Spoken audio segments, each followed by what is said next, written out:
Bonjour à tous. Alors, je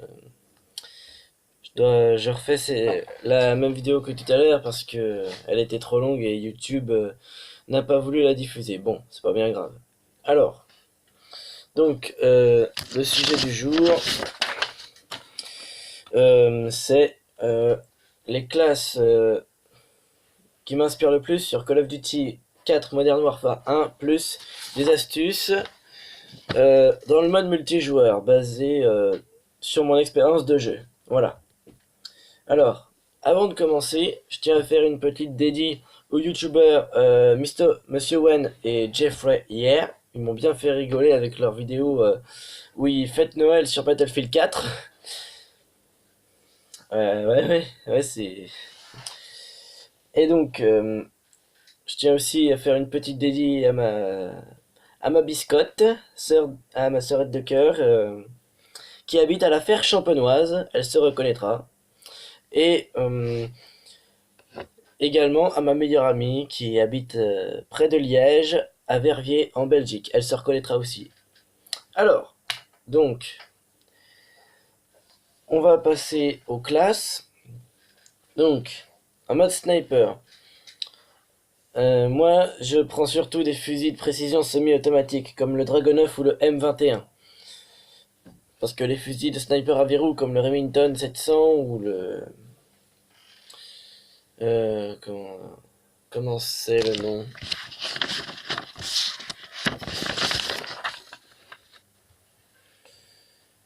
Le M40A3, ben voilà, c'est pas vraiment l'idéal.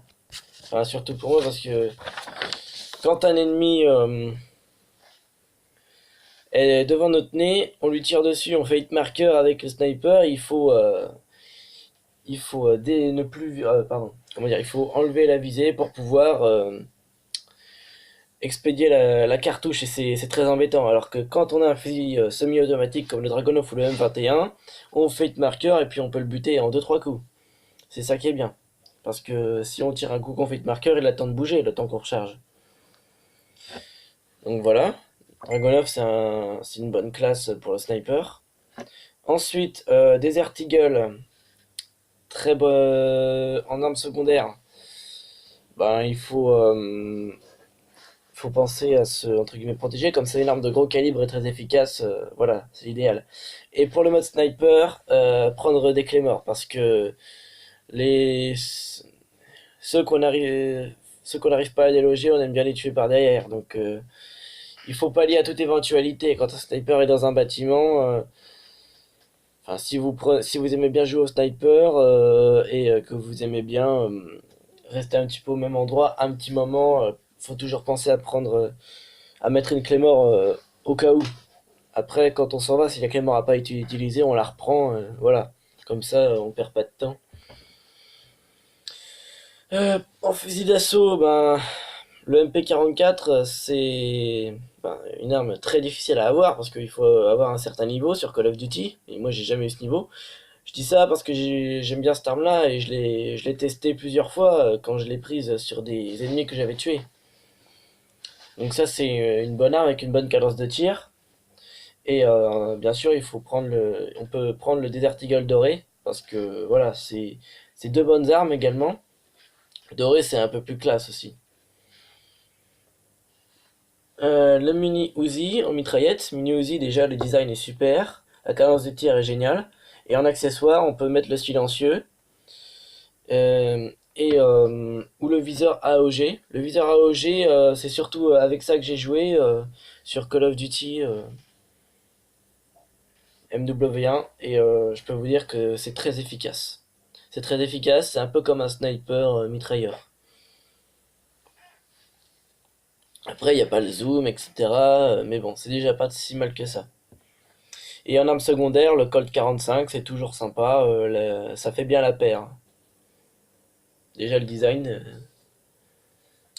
Ensuite, M60 E4 en mitrailleuse lourde, très bonne arme aussi pour le ménage. Bon, la M249 et le RPD se prêtent tout aussi bien à cette pratique, mais je préfère la M60. Et en arme secondaire, le M9 Beretta 92 qu'on connaît tous. Et en fusil à pompe, comme c'est des armes secondaires et que je n'utilise pas vraiment ce genre de fusil à pompe, le W1200 et le Benelli M4, c'est pas vraiment mon type de fusil à pompe. Donc j'ai refait une classe mitraillette avec le P90, avec un design super, une cadence de tir et de très bons chargeurs. Et l'USP 45, très bon pistolet aussi. Voilà, c'est un peu mes classes de prédilection. Enfin, il y a certaines classes avec lesquelles j'ai jamais joué. Par exemple, MP44 des Articles dorés, j'ai jamais joué. P90, je l'avais. Donc, en tout cas, il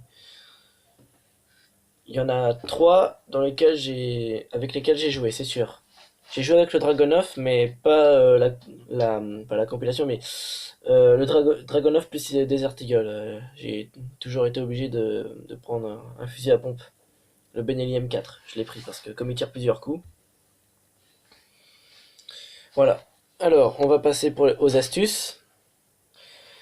Donc, je tiens à vous avertir qu'il y a certaines maps sur lesquelles on joue beaucoup plus que d'autres. Donc, à savoir la map Crossfire, Backlot, laquelle encore la plus commune, bah, il y a aussi la map Broadcast dans le studio de télévision. Je crois que c'est tout. C'est surtout dans ces deux maps là qu'on joue plus. Strike également. Donc faut être vigilant, il y a beaucoup de cachettes, etc. Mais camper, c'est vrai que ça a ses avantages et ça a ses défauts. On joue pour nous, mais aussi, voilà, faut aussi jouer en équipe, comme Call of Duty, c'est multijoueur, on a des équipiers, donc parfois il faut se serrer les coudes. Je dis ça en connaissance de cause, comme j'ai joué pendant plusieurs années sur ce jeu en multijoueur et j'ai toujours pu compter sur les membres de mon équipe, enfin sur certains membres pour venir m'aider. Et j'en ai fait de même, ils ont pu compter sur moi. Donc c'est bien aussi de tenir compte de ce paramètre-là. Parce que vous en protégez un en tuant un ennemi, l'autre va faire de même, c'est sûr. Parce que, enfin, peut-être pas, mais bon. En tout cas, moi je parle en connaissance de cause. Euh, Pendant les bombardements aériens, alors, il faut faire attention. Il faut essayer de se trouver dans un coin ou alors dans un bâtiment ou dans une zone couverte pour ne pas mourir pendant le bombardement. C'est vrai que c'est pas facile. En tout cas, voilà, faut se trouver un coin où se cacher. Pour les hélicos, alors, comme les hélicos ennemis, ils nous alignent. Alors, il faut prendre l'option RPG. Mais il faut pas gaspiller toutes ces roquettes en tirant d'un coup. Faut prendre le temps, même si c'est difficile. C'est pour ça qu'il faut se trouver un endroit, ou alors, si vous êtes en plein milieu de la rue, se cacher derrière un palmier. Par exemple, vous êtes sur la map Strike, il y a des espèces de bacs à palmiers en briques. Bah, vous vous accroupissez ou vous vous cachez derrière et vous visez l'hélico. Ou alors vous pouvez descendre l'hélico au lance-grenade ou vous acharnez dessus avec la mitrailleuse ou le fusil d'assaut. Mais c'est pas conseillé parce que vous risqueriez de délisser des munitions et vous risqueriez d'être surpris par un ennemi parce que si vous vous êtes concentré là-bas alors que c'est là que ça se passe, voilà, ça va être compliqué. Mais bon, c'est pour ça, il faut essayer de rester le plus loin possible des hélicoptères si vous n'avez pas les moyens de les neutraliser. Voilà, c'est pour ça qu'il faut. Sur Call of, c'est avant tout un jeu de guerre, mais c'est aussi un jeu de survie. Donc, si vous voyez que ça sent le roussi, enfin, pas toujours, Si vous voyez qu'il y a une chance, restez et combattez. Mais si vous voyez que ça sent le roussi, ben, prévenez vos coéquipiers et faites le maximum pour sauver votre peau.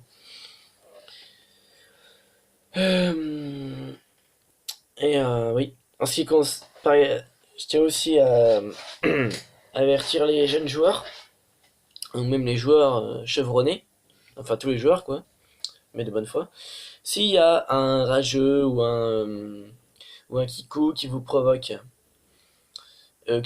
n'importe qui insulte tout le monde, ne répondez pas. Ne répondez pas, ça ne sert à rien.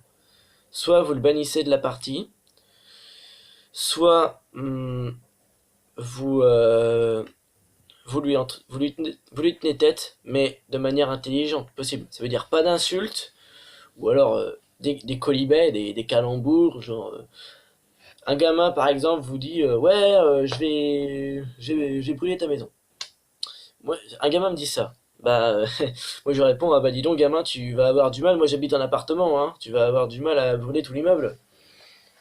Voilà, c'est ça qu'il faut dire. Faut être, faut avoir de l'humour. Même si le gars vous insulte, ouais, je baisse là, voilà.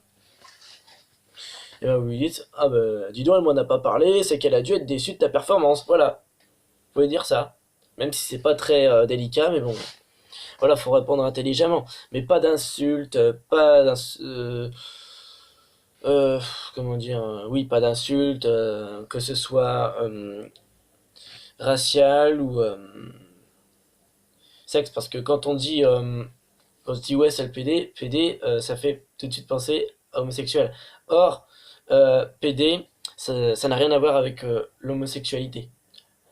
PD c'est diminutif de pédophile. Donc c'est pour ça qu'il faut être très vigilant avec son vocabulaire parce que on rencontre toutes sortes de personnes sur Call of Duty.